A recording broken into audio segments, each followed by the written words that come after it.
Bạnជំរាបសួរបងប្អូនអរគ្នាថ្ងៃនេះទន្លេពីការងារចង់ទៅរកត្រីក្បែរផ្ទះអញ្ចឹងណាបងប្អូនទៅមើលមួយខ្ញុំនេះស្ថានភាពដែលចេញពីផ្ទះមកទៅតំណងមែនទែននេះសម្រាប់បងប្អូនដែលគាត់អ្នកលេងត្រីឃើញទេសភាពបែបនេះគឺដឹងតែហ្មងនេះទឹកហូរខ្លាំងហើយ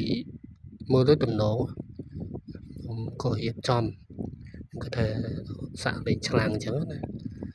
ដាក់ទៅបែរជាមកស្ទុះដែរតែដូចអត់សូវច្បាក់រឿងត្រីឆ្លាំងហ្នឹងហ្មង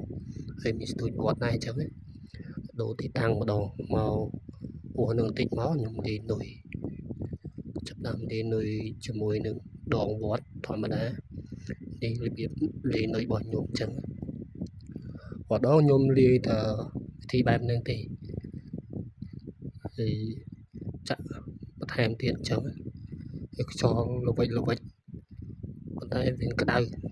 នេះអាកាសធាតុគឺក្តៅណាស់តែយើងបានឆាត់យកអញ្ចឹងណា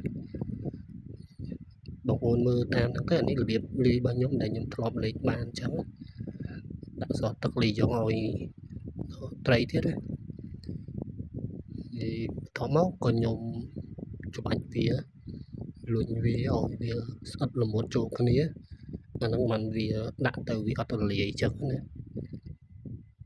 ហើយក៏អង្គុយចាំមើលលទ្ធផលតើវាស៊ីបានប្រមាណអញ្ចឹងហើយក៏បោះនុយកៅបន្ថែមទៀតព្រោះឃើញស្ងាត់ដូចរាល់ដងមិនដែលជាអញ្ចឹងទេវិញមើលទៅតំណងបងប្អូនតែសារនេះដូចវាស្ងាត់ហ្មងខ្ញុំមកចាំដូចជាដល់ចិត្ត3ម៉ោងវាអត់ផ្សេងអត់អីសោះដល់ថាទឹកឡើងខ្លាំងឬក៏មិនព្រោះទឹកឡើងខ្លាំងបងប្អូនរាល់ដងដូចមិនមែនអញ្ចឹងទេទឹកឡើងខ្លាំងព្រោះនេះវាជាដៃទន្លេដែរអញ្ចឹងវាហូរមកខាងនោះគេ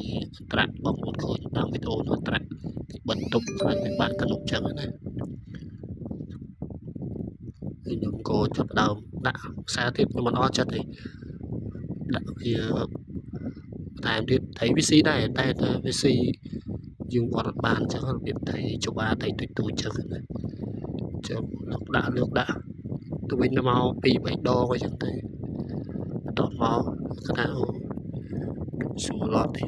ព្រោះពេលវេលានោះវាយូរដែរចាំឡងជិត3ម៉ោងក៏រៀបចំសារស្ទូចកត្រកនោះដែលគេល្បីដែរនោះសាកលេង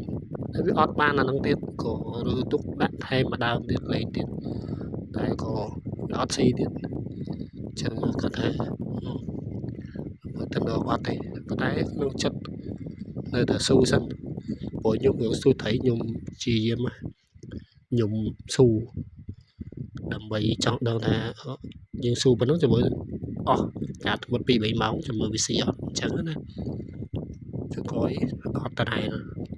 ក៏សម្រាប់ចិត្តខ្លះទីតាំងអានេះតែខិតមើលសិនណាបងប្អូនចាំមើលថ្ងៃណាទៅនេះចាំមកលេងអញ្ចឹងទីតាំងល្អ